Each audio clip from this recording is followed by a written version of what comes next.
এবার আমরা চট্টগ্রামের সাথে সংযুক্ত হব, জানাবো সেখানকার ডেঙ্গু রোগীর খবরাখবর। চট্টগ্রামে ডেঙ্গু ও চিকুনগুনিয়ার রোগী বেড়েছে, পাশাপাশি ভাইরাস জ্বরে আক্রান্তের সংখ্যা আশঙ্কাজনক হারে বেড়েছে। চট্টগ্রাম সিভিল সার্জনের তথ্য মতে চলতি বছর এখন পর্যন্ত ডেঙ্গুতে আক্রান্ত হয়েছেন 889 জন, মৃত্যু হয়েছে 9 জনের।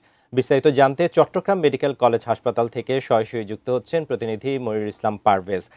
পারভেজ, নিশ্চয়ই আমাকে শুনতে পাচ্ছেন? পারভেজ, যেমনটা বলছিলাম যে প্রতিদিনই ডেঙ্গু রোগীর সংখ্যা বাড়ছে, তো এখন হাসপাতালের কি অবস্থা এবং চিকিৎসার কেমন দেখছেন সেখানকার?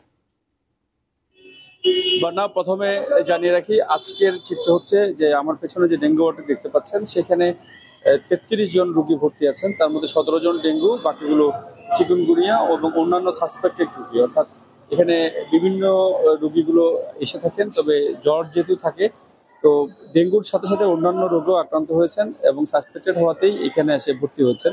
তবে ডাক্তারদের সাথে কথা বলেছি, ডাক্তাররা বলছেন যে বিভিন্ন এলাকায় প্রথমে জ্বর হলে মানুষ ফার্মেসি থেকে ওষুধগুলো খেয়ে থাকে এবং এরপর যখন জ্বরটি চলে যায় বা এর পরবর্তী ধাপে যখন মানুষ একটু খারাপ হতে থাকে, এরপরে তারা বিভিন্ন প্রাইভেট মেডিকেল যায়, এরপরে সেখান থেকে চিকিৎসা নেবে। তবে সর্বশেষ খারাপ হওয়ার পরেই এসব মেডিকেল আসে। তো আগে যদি প্রাথমিকভাবে জ্বর আসার পরেই যদি যারা রেজিস্টার্ড চিকিৎসক অর্থাৎ যারা এমবিবিএস এ ধরনের ভালো চিকিৎসক কাছে যায়, তাহলে কিন্তু এই রোগগুলো এভাবে ছড়াতে পারে না বা অর্থাৎ খারাপ হয় না রোগী।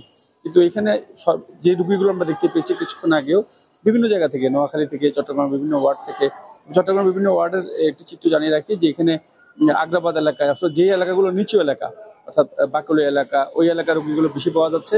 আর আমরা ওইসব এলাকার খবর নিয়েছি, সেখানে জানতে পেরেছি তারা বলছেন যে যে মশার যে ওষুধগুলো দেওয়া হয় সেটা নিয়ে সবাই একটু প্রশ্ন তুলেছেন, অর্থাৎ সন্দেহ করছেন যে যে ওষুধগুলো দেওয়া হয় সেগুলো আসলেই কার্যকরী কিনা। এই ব্যাপারে সরকারের যথাযথ কর্তৃপক্ষের এটি টেস্ট করতে বলেছেন, অর্থাৎ এটি কোনো সিটি কর্পোরেশন ব্যবসা করছে কিনা সে ধরনের একটি অভিযোগ আমাদেরকে তোলা হয়েছে। অর্থাৎ যে ওষুধগুলো দেয় মশা কোনোভাবেই কমছে না, অর্থাৎ আজকে দিলে সেটি আবার 7 দিন পরে দেয়।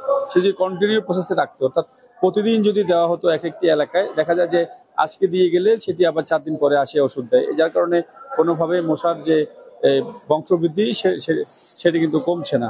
তো এই ধরনের নানান অভিযোগের মধ্যে চট্টগ্রাম আমরা দেখতে পেয়েছি বিভিন্ন জায়গায় রোগীগুলো বাড়ছে, অর্থাৎ ডেঙ্গুর পাশাপাশি চিকুনগুনিয়া মানুষ আক্রান্ত হচ্ছে বেশি এবং চিকুনগুনিয়ার ভোগান্তিটি মানুষ বেশি হচ্ছে। তো আপাতত মেডিকেল থেকে এতটুকুই রয়েছে আমার কাছে।